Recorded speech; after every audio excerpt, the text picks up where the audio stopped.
boys and girls. For the past week, we've worked with fractions. We've added and subtracted, multiplied and divided. When we multiply the numerator by the numerator, the denominator by the denominator, and then simplify. Dividing fractions is the same as multiplying, but with one important extra step. Before you multiply, you need to reverse the second fraction. In this video, we will review multiplying fractions using something many of us do, baking. Sometimes when we bake, we don't have enough ingredients, or we want to make less than what the recipe calls for. For this reason, we need to adjust the amount of the ingredients and the baking time. Today, we will be adjusting our banana bread recipe by cutting it in half. To do this, we will have to multiply all the ingredients by 1/2. Let's get started. Okay, so for the banana bread recipe, it calls for 1/2 cup butter. But since we're cutting our recipe in half, we need to multiply the 1/2 cup by 1/2. And so to do this, we multiply the numerator by the numerator, so 1 times 1, that equals 1. And then we multiply the denominator by the denominator, so it's 2 times 2, which is 4. So now, since we're cutting our recipe in half, instead of 1/2 cup butter, we need 1/4 cup butter. And another way to do this using the linear model is we have drawn out a stick of butter. And so since the recipe originally called for 1/2 cup, we see that we only have half of the butter shaded. But to show that we need half of the original amount, we have this model drawn out. You have the original half cut, but then each half is cut in half again. So now we have a total of 1, 2, 3, 4 pieces, which is our denominator, 4, and then only one part is shaded, so that's our numerator, 1/4 cup. The next ingredient that we need are bananas, and we need 3 bananas. And to figure out how many we need for our reduced recipe, we do 3 times 1/2. To make it easier, we can do 3 over 1, because that's the same as 3. So then if we multiply it out, we have 3 times 1 is 3, 1 times 2 is 2. So we have 3 over 2, which seems kind of confusing, but if we look at our picture, we start off with 3 bananas, and then we're dividing each banana in half. As we see shaded here, each banana is drawn in half. And then if we look at how many pieces we have shaded, we have 3 shaded pieces, which make 1 and 1/2 banana, which is the same as 3 over 2. Next ingredients are eggs, and we need 2 eggs for this recipe. But since we're cutting it in half, we'll do the same as what we did for the bananas. We'll put 2 over 1. If we multiply it out, we have 2 times 1 is 2, 1 times 2 is 2. So 2 over 2 equals 1. If we look at our picture, we start off with 2 eggs. Each egg is cut in half, and these 2 halves shaded in together make 1 full, beautiful egg. Sugar, which originally called for 1 cup for this recipe, but since we're cutting it in half, we'll do 1 over 1 like we did earlier, and then we multiply it out. 1 times 1 is 1, 1 times 2 is 2. So now we just need 1/2 cup, which if you look at the picture, we start off with 1 cup full of sugar. If you draw out half of it, we see that we only have 1/2 cup. So like before, we see that we only need 1/2 cup for our recipe now. For salt, it calls for 1/2 teaspoon. We're going to take the 1/2 and multiply it by 1/2. So 1 times 1 is 1, and 2 times 2 is 4. If we look at our area measure model, we see that half of the pie is shaded. In our next model, we're going to cut the half in half again. So 1, 2, 3, 4, that's our denominator, and 1 is shaded. So we're now going to use 1/4 teaspoon. The recipe calls for 2 different kinds of flour and 1 cup each. So we're going to take the 1 and put a 1 beneath it. And so 1 times 1 is 1, and 1 times 2 is 2. So that calls for only half a cup of each flour. If you look here, it has 1 full cup, and we're going to divide it in half. So now we only need 1/2 cup of each flour. Recording. The next ingredient it calls for is baking soda. It calls for 1 teaspoon. So we're going to do 1 over 1, and we're going to multiply it by half. So 1 times 1 is 1, and 1 times 2 is 2.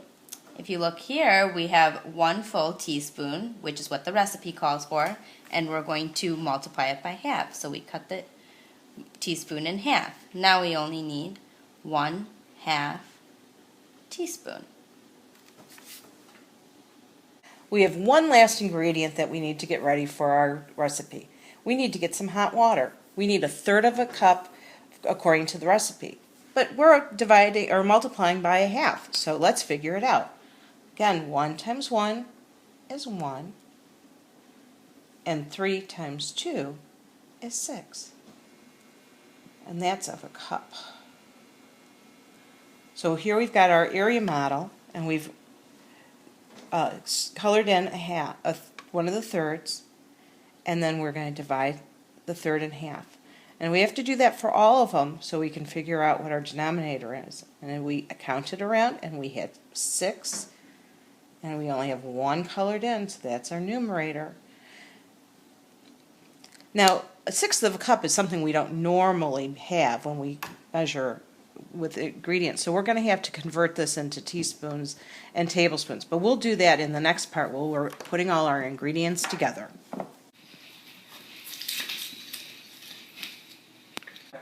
Now I'm going to put the butter in the microwave.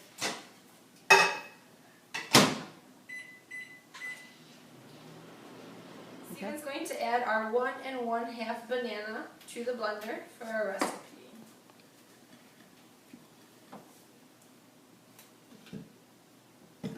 Here's 1 banana and half a banana. Steven's now going to add our 1/4 cup of butter to the blender. Now we have half a cup of sugar and 1 egg.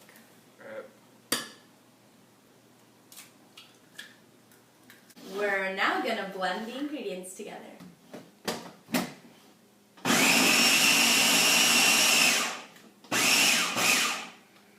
We are now going to add 1/2 cup whole wheat flour.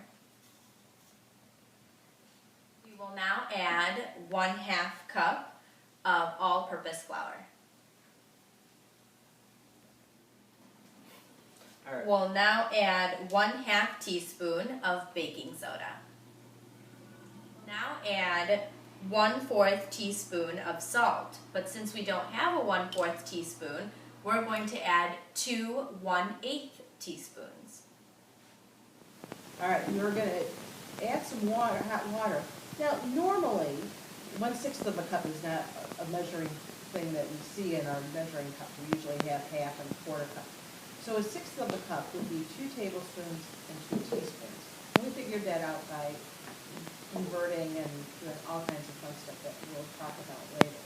Now Steven's going to add a little bit of the banana mixture to the bowl. And he's going to add some hot water to the bowl. He's going to stir it up and then add some hot water. He's going to alternate back and forth, adding the different liquid ingredients to the dry ingredients. And at this point, we've also already preheated our oven to 350 degrees because that's how we're going to have to, the temperature we're going to cook it at. Oh, 325, Steven tells me. I was wrong. That's not unusual in our house. It all mixed together. We're going to spray our loaf pan. And a loaf pan looks like this. It looks like a little loaf of bread. You want to spray it well so the bread as it cooks doesn't stick to the sides and you can get it out more easily. We're going to pour our batter from the big bowl into the loaf pan.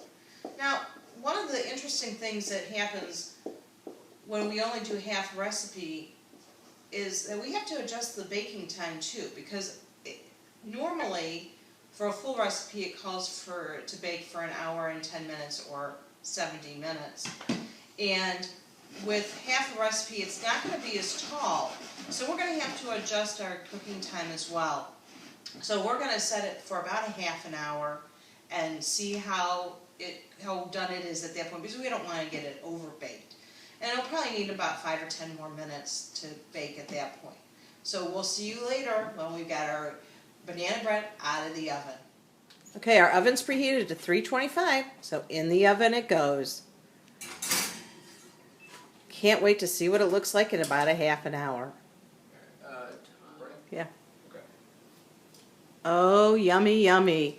Can't wait to eat the banana bread now that it's cooled down a bit.